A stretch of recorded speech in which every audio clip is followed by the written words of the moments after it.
नफसानी ख्वाहिशात को पूरा करने के लिए इस तरह के कितने केसेस सब तरह आपके पास आते हैं? ये चूजन फैक्टर है, ये चूजन डीड है जो आप चूज करके कर रहे हैं। एक खातून कमरे में जा रही है, उसे लड़का ताज्जुद पढ़ाएगा। ये सारी की सारी औरत और मर्द के दरमियान जो लिंकिंग है ये फिजिकल रिलेशनशिप की ही है। लड़के और लड़की की जब शादी की जाती है तो क्या कहा जाता है, इसे गोल रोटी बनानी आ गई है। ये कहा जाता है कि जवान हो गए हैं, इनकी नफसानी जरूरियात हैं, तो इनकी शादी कर देनी चाहिए। 10 साल मैंने इस बंदे के पीछे उजाड़ दिए, मैं क्यों बदलूं बंदा, मुझे तो यही चाहिए। मैं इस ताल्लुक में क्यों जाना चाह रही हूँ। लड़कों को लेकर ये बात कही जाती है कि उनका कुछ नहीं जाता। अलमिये को हकीकत और हकीकत को अलमिये से दूर नहीं किया जा सकता। आप अपनी पूरी सोसाइटी में, लाहौर में या पाकिस्तान में 5 नाम बता दें कि ये बंदा हमारी इमोशनल टीचिंग कर रहा है। एक बहुत बड़ा अलमिया, और बहुत से अलमिये हैं। अब हम किस किस का जिक्र करें और किस किस को छोड़ें? अलमिया है पाक सरजमीन पर। नफसानी ख्वाहिशात को पूरा करने के लिए अमूमी तौर पर हमारे यहाँ, फिर मैं बात कहूँगी तो वो मर्द की तरफ ही चली जाएगी, लेकिन ख़वातीन को जज्बातियत की तरफ या मोहब्बत प्यार का झांसा देकर अपनी तरफ राग़िब कर लिया जाता है। अच्छा, वो उस झांसे में आ भी जाती हैं और फिर उसके बाद होता ये है कि ठीक है, देखेंगे, अंडरस्टैंड करेंगे, इतना वक्त गुजार लो, अच्छा एक दफ़ा और मिल लो, एक दफ़ा और मिल लो। और ये बेतहाशा मिसालें प्रोग्राम्स के ज़रिए भी लोगों ने देख रखी हैं। उसके बावजूद वो उस ट्रैप में आते आते आते फिर कहीं की नहीं रहती, ना उसके घर वाले उसके रहते हैं, ना वो घर वालों के साथ रह पाती है। और वो शख्स इतना आदी होता है कि उसको फ़र्क ही नहीं पड़ता, उसकी कोई जज्बाती लगाव वाली कैफियत तो नहीं होती। इस तरह के कितने केसेस सब तरह आपके पास आते हैं? बेतहाशा केसेस आते हैं, बेतहाशा केसेस आते हैं। और इवन दो मैं आपको एक बात बताऊं, ये कहीं ना कहीं लड़कियों की भी और लड़कों की भी चूजन, आप कह लीजिए कि क्या नाम उसे देंगे आप, बाहमी रजामंदी, हाँ, कह सकते बाहमी हैं, रजामंदी कह लीजिए।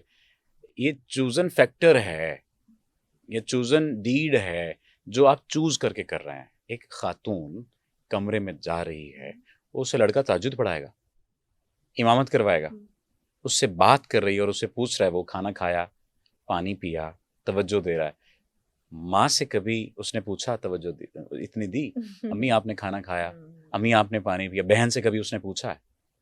ये पूरे की पूरी जो लिंकिंग होती है, ये वो जो हम सिगमंड फ्राइड वाली बात कर रहे थे और उससे पहले बाकी चीज जो डिस्कशन कर रहे थे, बात ये सारी की सारी औरत और मर्द के दरमियान जो लिंकिंग है ये फिजिकल रिलेशनशिप की ही है, इसकी ही है, ये इंटीमेट होने की है। और इससे हटकर मुझे बताइए, लड़के और लड़की की जब शादी की जाती है तो क्या कहा जाता है, इसे गोल रोटी बनानी आ गई है, तो इसकी अब शादी कर रहे हैं।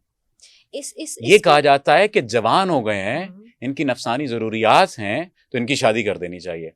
प्रॉब्लम ये होती है कि हालात दोनों को कहीं ना कहीं, एक को ताकतवर बना देते हैं, एक को कमज़ोर बना देते हैं। बाज़ दफ़ा लड़की ताकतवर होती है, लड़का कमज़ोर होता है जज्बाती तौर पर। लड़के भी पीछे फिर रहे होते हैं, लड़के भी रुल रहे होते हैं। ये नहीं है, हमने तो चूंकि लड़कियों का रोना नजर आ रहा होता है ज्यादा, लड़कों का रोना नजर नहीं आ रहा होता। आप एक मर्द की हैसियत से जो बात कर रहे हैं, नहीं, मर्द से हटकर, मैं मर्द से हटकर ये बात कर रहा हूँ। मेरे पास तो ज्यादा केसेस लड़कियों के आते हैं ना। 70% लड़कियों के केसेस हैं मेरे पास, 30% लड़कों के केसेस हैं। 70% ज्यादा तादाद है, लेकिन उनके अंदर जज्बाती जाहिर है कि जितनी कमजोरी है उन्होंने उसी अंदाज से अपने मामलात को ट्रीट करना है। क्या एक फर्ज कर लीजिए, एक लड़का गलत करेगा तो उस लड़के को गिल्ट नहीं होगा? गिल्ट होने के बावजूद भी वो चला रहा है अगली चीजों को, अगले नए चक्कर में आ जाता है। क्यों? क्योंकि उसके अंदर वो एहसास ही नहीं पैदा हो पा रहा, और उससे आज तक किसी ने समझाया बताया भी नहीं कि भाई गलत कर रहे हो तुम। क्यों? क्योंकि वो गलत से गलत करते करते वो इतनी उस अकीदे की तरह उसकी आदत रासख हो चुकी होती है कि वो कहता है कि ठीक है, ये तो मेरा हक है। और इस हक को देने में या इस हक को पैदा करने में, इस गुमान को बनाने में कहीं ना कहीं खवातीन का या लड़की का किरदार होता है। मसलन पता चल गया कि शादी नहीं करेगा, मैं बता दूं, पता चल गया शादी नहीं करेगा, फिर भी उसके पीछे जाना है। और इसकी वजह क्या? नफसियाती वजह जानना चाहूंगी। इसकी वजह वही वैलिडेशन है जो उसे वहां से मिल रही होती है।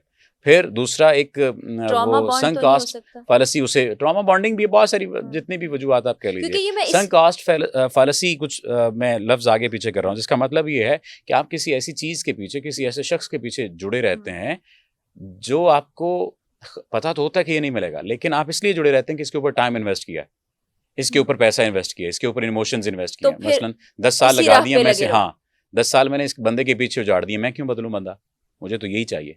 अब ये जो मुझे तो यही चाहिए वाली बात है ना, ये गलती पर गलती फिर उसी बंदे के साथ करवाता रहता। अगेन ये बात है मर्द और औरत का, जो वो जिस तरह से किताब भी है ना मार्स वाली, और वो आपने ज़ाहिरा की पढ़ रखी है, ठीक है। बात ये है कि जब तक हम चीज़ों को ये औरत और मर्द से निकलकर जज्बातियत के पॉइंट से नहीं देखेंगे, मैच्योरिटी के पॉइंट से नहीं देखेंगे, इमोशंस के पॉइंट से नहीं देखेंगे, और इनको इमोशनल मैच्योरिटी इनमें इंजेक्ट नहीं करेंगे, तब तक ये मसला रहेगा। और ये मसला है, और ये सारे का सारा जुड़ा हुआ जो है कहीं ना कहीं क्या 90% जुड़ा हुआ आपकी ये जो है वो फिजिकल नीड से है, इमोशनल नीड से है, इससे हटकर कुछ और है ही नहीं। ठीक, एक हमने बिल्कुल गुफ्तगू के दरमियान में बात की कि आप शादी इसलिए करते हैं कि फितरी तकाजे हैं आपके वो पूरे हो जाएं और एक बाकायदा रिश्ते में आप मुंसलिक हो जाएं, लेकिन ऐसे मर्द और ख़वातीन या आज के जो यंगस्टर्स हैं जो इसको आदत बना लेते हैं, तो वो नफ्सियात क्या होती है और उससे बचें कैसे? देखिए ये एक रियलिटी है हमारी सोसाइटी की। अब हमने बैठ के ये नहीं करना कि सिर्फ उस पर डिस्कशन करें, उसका हल भी तलाश करना, और अगर नहीं तो फिर ज़ाहिर आप मौजूद हैं, आपसे रब्ता भी लोग कर सकते हैं और उस पर, लेकिन ये कहाँ से आप पॉइंट ये पकड़ें कि अच्छा ये ख़राबी की तरफ बढ़ा है, चाहे वो खातून हो चाहे वो मर्द हो, और इस रिश्ते में या इस ताल्लुक़ में या जो भी आप इसको नाम दे दें, इसमें आगे नहीं जाना, ये हमारे लिए ख़राबी है, कैसे पिन पॉइंट करें? देखिए आगाज़ सबसे पहले पूछना ही है कि मैं इस ताल्लुक़ में क्यों जाना चाह रही हूँ। ठीक, ये मैं ख़ास तौर पे चाहूँगी ख़वातीन ज़रा गौर से सुनें। मैं इस ताल्लुक़ में क्यों जाना चाह रही हूँ। लड़कों को लेकर ये बात कही जाती है कि उनका कुछ नहीं जाता। हाँ, हमारे सोसाइटी में ये किसी हद तक बात ठीक है, और लड़कियों को लेकर ये बात कही जाती है कि जब इनकी दोशीज़गी लुट गई तो फिर सब तबाह बर्बाद हो गया, क्योंकि हाइमन को पूरी की पूरी लाइफ के साथ जोड़ दिया जाता है। ये हमारा अलमिया भी है और ये हकीकत भी है। अलमिये को हकीकत और हकीकत को अलमिये से दूर नहीं किया जा सकता, ठीक है। डिसाइड करना है पहले दिन में, अगर कोई आपकी जानिब बढ़ रहा है तो क्यों इसके साथ ताल्लुक़ बनाना मैंने इसके साथ ताल्लुक़ क्यों बनाना है। ये मुझसे खाने का पूछ रहा है, क्यों पूछ रहा है। ये मुझसे पानी का पूछ रहा है, क्यों पूछ रहा है। ये मुझे तोहफ़ा दे रहा है, क्यों दे रहा है। ये डिनर का कह रहा है, क्यों कह रहा है। ये लड़का भी ये सोचे कि ये मुझे पसंदीदगी का इजहार कर रही है, क्यों कर रही है। ये तोहफ़ा भेज रही है, क्यों भेज रही है। अगर आपको लगता है कि ये शादी करना चाहता है या शादी करना चाहती है, तो फौरी तौर पर आपके इमोशनल गार्ड ऑन हो जाने चाहिए, आपके एंटीनास काम करने लग जाने चाहिए, और आपको इन्वॉल्व करना चाहिए उन लोगों को जो आपको शादी के बंधन में बंधवा सकते हैं, जो आपको इमोशनल सपोर्ट दे सकते हैं, जो आपको ओवरऑल सोशल सपोर्ट दे सकते हैं। वो कौन हो सकते हैं? वो माँ बाप हो सकते हैं, वो बहन भाई हो सकते हैं, वो दोस्त हो सकता है, और दोस्त भी वो हो जो आपके घर वालों को भी जानता हो, जो इंटरमीडिएट, हाँ, फैमिली फ्रेंड जिसे हम कह सकते हैं। वो सहेली हो, लड़का हो, लड़के का ज़ाहिर लड़का दोस्त होगा, खातून की जो है वो सहेली होगी, तो आप उससे शेयर करेंगे और उससे डिस्कस करेंगे कि ये बंदा है या ये बंदी है, इसके साथ ये मामला चल रहा है, तो मुझे बताइए कि इसमें क्या मदद की जा सकती है। अगर यहाँ पर सामने वाला ये कहे कि अभी तक किसी को नहीं बताना, छुपा के रखना है, तो ये पहला रेड फ्लैग है। अम्मी को नहीं बताना, ये रेड फ्लैग है। अबू को नहीं बताना, ये रेड फ्लैग है। अभी मैं सेट हो रहा हूँ, ये रेड फ्लैग है। आपका इजहार अपने लिए मसला नहीं पैदा करता, बहुत बाद में जाकर आपके लिए मसला पैदा करता है, सामने वाले के लिए मसला पैदा करता है। मैंने अगर इजहार किया कि मुझे आप अच्छी लगती हैं, तो वो तो सोचने लग गई या सोचने लग गया कि यार मैं इससे अच्छा लगता हूँ, कल को जिंदगी हमने इकट्ठे गुजारनी है। मेरे इजहार के बाद मेरा मूड बदल गया, सामने वाला तो वहीं खड़ा है। बिल्कुल ठीक बात है, यही पॉइंट में मेरा था शुरू से। सामने वाला तो वहीं खड़ा है, तो सामने वाले को शुरू में अपने इमोशनल गार्ड ऑन करने चाहिए, कुछ इमोशनल बाउंड्री सेट करनी चाहिए, कुछ फिजिकल बाउंड्री सेट करनी चाहिए, सब कुछ सेट करना चाहिए, और उसके बाद फिर उसके यानी उस पॉइंट ऑफ डिस्कशन में उसे लाना चाहिए कि अगर तो ये कर सकते हो तो ये कुलिया है, ठीक है, ये रास्ता है। अगर समंदर है मंजिल तुम्हारी, तो दरिया सबसे सीधा रास्ता है। अब दरिया जहां जहां मर्जी लेकर जाए। शादी ही बुनियादी चीज है और कुछ नहीं है। ठीक, बिल्कुल ये तयशुदा बात है। या तो तय कर लें आप, मगरिब वालों ने, वेस्ट ने तय कर लिया कि वी आर फ्रेंड्स, ओके, अच्छा, वो फ्रेंड्स उनमें, हाँ, उनमें फ्रेंड्स जो हैं वो फिर फ्रेंड्स हैं। 30 साल की दोस्ती है। मैं दुबई में मुख्तलिफ ऐसे कपल से मिला, लोगों से मिला, मुख्तलिफ कॉन्फ्रेंस में, लड़का और लड़की दोस्त हैं, 30 साल से दोस्त हैं, आज तक उनके दरमियान कुछ ऐसा इंटीमेट टॉक नहीं हुई, अगर हुई भी है तो कोई ऐसा एक्शन नहीं हुआ। उनका ना डिसाइडेड है, कॉन्सेप्ट क्लियर है, ठीक है। वो फ्रेंड विद बेनिफिट्स हैं तो फ्रेंड विद बेनिफिट्स हैं, लिव इन में है तो लिव इन में है, वो वन नाइट स्टैंड है तो उनका ये। हमारे यहाँ बुनियादी तौर पर वो हमारे जज्बों की मुनाफकत ही नहीं जा रही हमारे अंदर से। हम समझ ही नहीं पा रहे कि हम्म। हमने चीज़ों को कैसे लेकर चलना है। और ना समझ पाने की सबसे बड़ी वजह ये है कि ज़ात का इजहार नहीं हो सका, डिस्कशन नहीं हो सकी।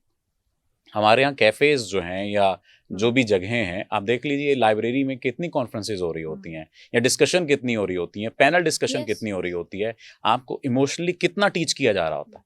कौन लोग हैं जो आपको पढ़ा रहे हैं?